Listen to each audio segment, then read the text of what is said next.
Okey, seterusnya kita nak tengok soalan nombor 3 pula. Rajah 3 menunjukkan lengkung pertumbuhan sejenis tumbuhan yang hidup di kawasan iklim sederhana. So, gambar rajah yang dia bagi tu macam ni. Okey. Kalau kita refer buku teks, tumbuhan yang ada graf lengkungan pertumbuhan yang macam ni adalah merujuk kepada tumbuhan semusim. Ini tu. Awak boleh refer muka surat 19. Okey, soalan A. Kenal pasti jenis tumbuhan dan nyatakan satu contoh tumbuhan yang mempunyai lengkung pertumbuhan seperti pada rajah 3. So, dia jenis tumbuhan apa? Kat yang ni senang. Boleh refer muka surat 17. Kat situ ada jawapan. Jadi saya nak tinggalkan supaya awak cari sendiri. Okey, 3B. Mengapakah terdapat perbezaan bentuk lengkung pertumbuhan pada minggu P dan Q? Yang kat sinilah. P dengan Q ni. Mengapakah terdapat, okey, soalannya dia tanya, mengapakah terdapat perbezaan? Mengapa ada perbezaan bentuk lengkung pertumbuhan pada minggu P dan Q? Okey. Macam mana perbezaan dia? Okey, kalau kita tengok sini, untuk P ni lengkung pertumbuhan dia menurun. Nampak tak? Mula-mula tinggi, jisimnya meningkat banyak, kemudian selari dengan waktu dia semakin menurun, nampak menurun. Kemudian lepas dia menurun, dia akan meningkat semula. Ini untuk P, peringkat P. Dan peringkat Q pula, dia akan terus, jisim pertumbuhan dia akan terus meningkat. Jisim tumbuhan tadi akan terus meningkat dan seterusnya sampai suatu masa dia juga akan menurun. Okey, kita nak tengok kenapa jadi macam ni. Soalannya, mengapakah terdapat perbezaan lengkung bentuk pertumbuhan pada minggu P dan Q? Jawapannya, okay, sebelum cikgu terangkan jawapan, saya nak terangkan situasi yang berlaku sebenarnya. Okay, kita tengok sini gambar rajah ni. Okey, ni adalah peringkat cotyledon. Ni adalah peringkat biji benih. So, ada cotyledon lah. Kat sini cotyledon kan.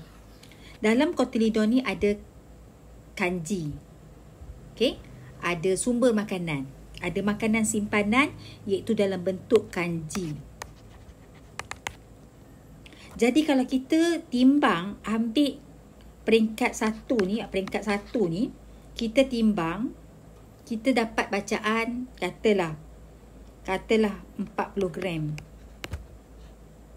Selepas kita keringkan biji benih daripada peringkat 1 ni, okey, kita keringkan biji benih ni pada peringkat 1, lepas dia dah betul-betul kering, kita timbang, katalah kita dapat jisimnya 40 gram.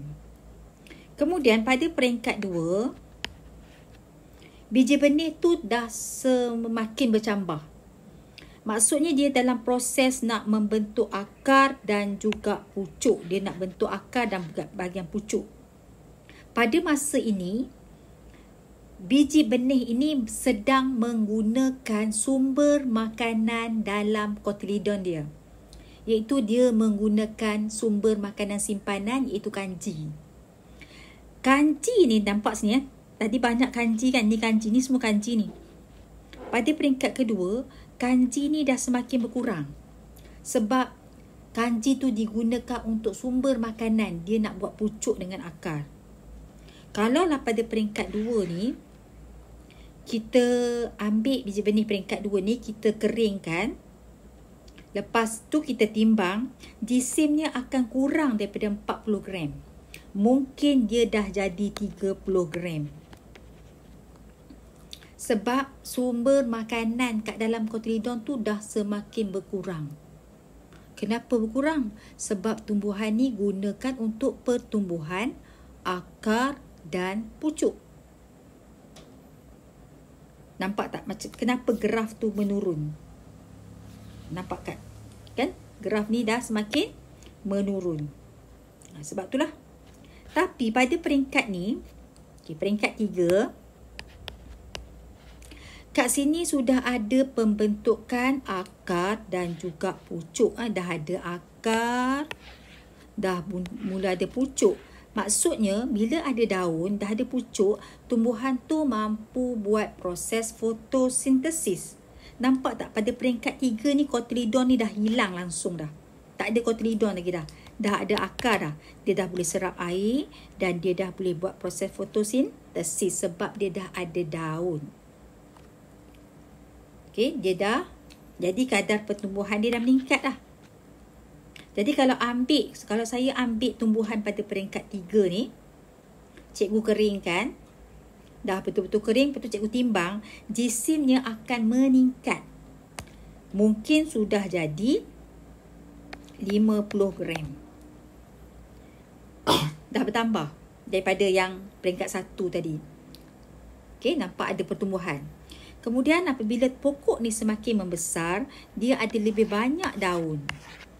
Bila ada lebih banyak daun, lagi banyak proses fotosintesis dia boleh buat. Jadi pertumbuhannya akan semakin meningkat. Katalah kalau cikgu ambil peringkat 4 ni, saya masukkan dalam oven, saya keringkan. Lepas cikgu dah keringkan, itu namanya jisim kering. Kita kena keringkan tumbuhan tu. Jadi tumbuhan tu terpaksa matilah. Kita keringkan tumbuhan tu, bawa keluar, kemudian timbang. Jisimnya mungkin dah jadi 60 gram. Nampak tak? Jadi kenapalah awak nampak kat sini? Awak nampak kat sini kenapa dia meningkat ni? Sebab dia dah ada daun, dia dah semakin membesar. Semakin membesar dan sampai satu tahap tumbuhan tu cukup jangka hayatnya, dia akan makin layu dan seterusnya mati. Jadi awak faham kenapa lengkung pertumbuhan tu jadi macam ni? Ini adalah boleh kita katakan peringkat P ni adalah peringkat kotilidon, di mana biji benih mula bercambah. Ini adalah peringkat pertumbuhan setelah terbentuknya daun dan akar. Okey. So, berbalik pada soalan kita. Mengapakah terdapat perbezaan bentuk lengkung pertumbuhan pada minggu P dan Q? Okey. Jadi jawapan dia, awak boleh tengok muka surat. Sekejap saya refer buku teks. Muka surat 19. Jadi awak bagi tahu kat sini, minggu P, okay, ini contoh jawapannya.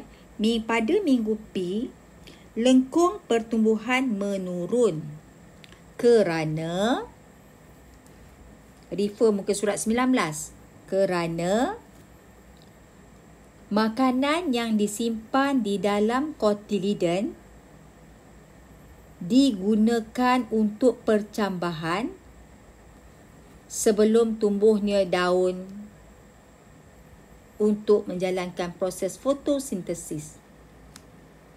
Ada di muka surat 19. Makanan yang disimpan di dalam kotiliden digunakan untuk percambahan sebelum tumbuhnya daun untuk proses fotosintesis. Dan peringkat Q pula, peringkat Q, kadar lengkung pertumbuhan meningkat. Lengkung pertumbuhan meningkat kerana tumbuhan telah menjalankan proses fotosintesis. Jadi, kita dah jawab soalan B.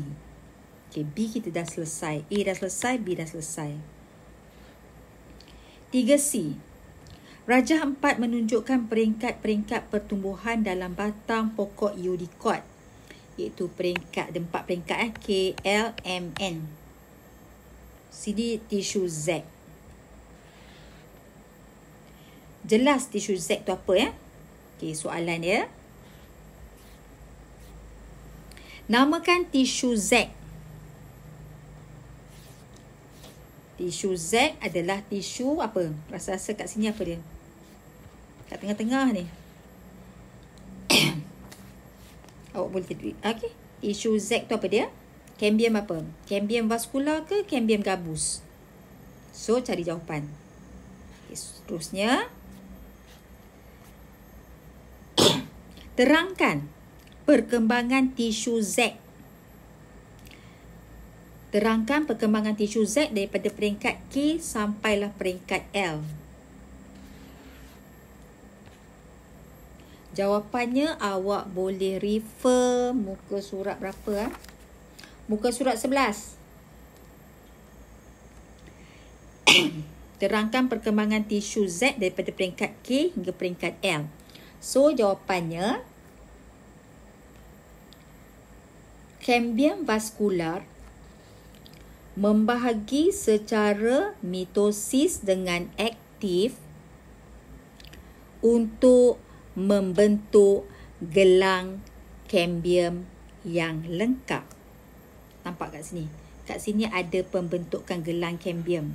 Sebab apa? Sebab sel cambium vascular kat sini dia buat proses mitosis. So, ini akan menambahkan lagi bilangan sel cambium vascular sampailah terbentuknya gelang cambium vascular dengan lengkap. Okey, saya ulang lagi sekali.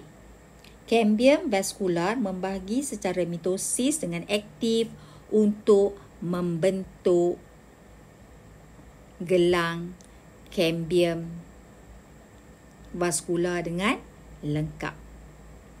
Okay, itu saja jawapan dia. Seterusnya, ramalkan kesan yang berlaku kepada tumbuhan tersebut kalau tisu Z gagal terbentuk.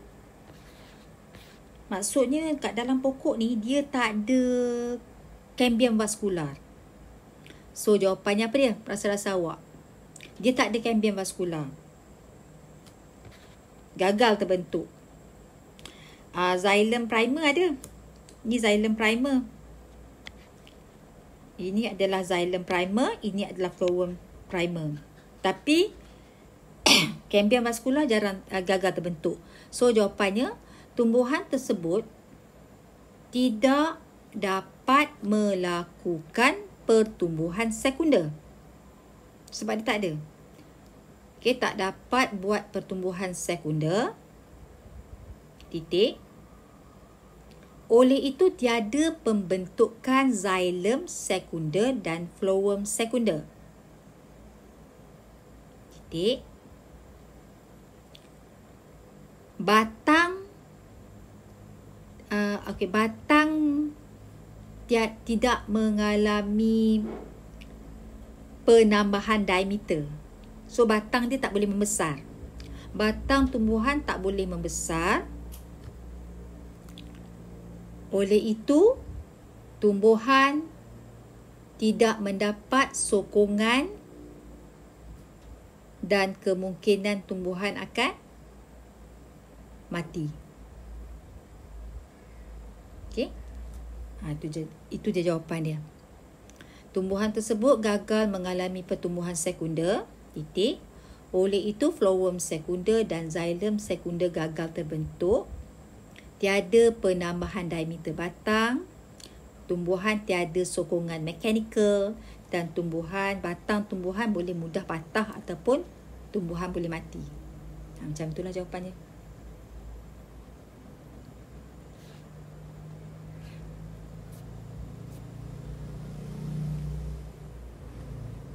Okey. Sampai sini dulu, nanti kita sambung lagi soalan nombor 4.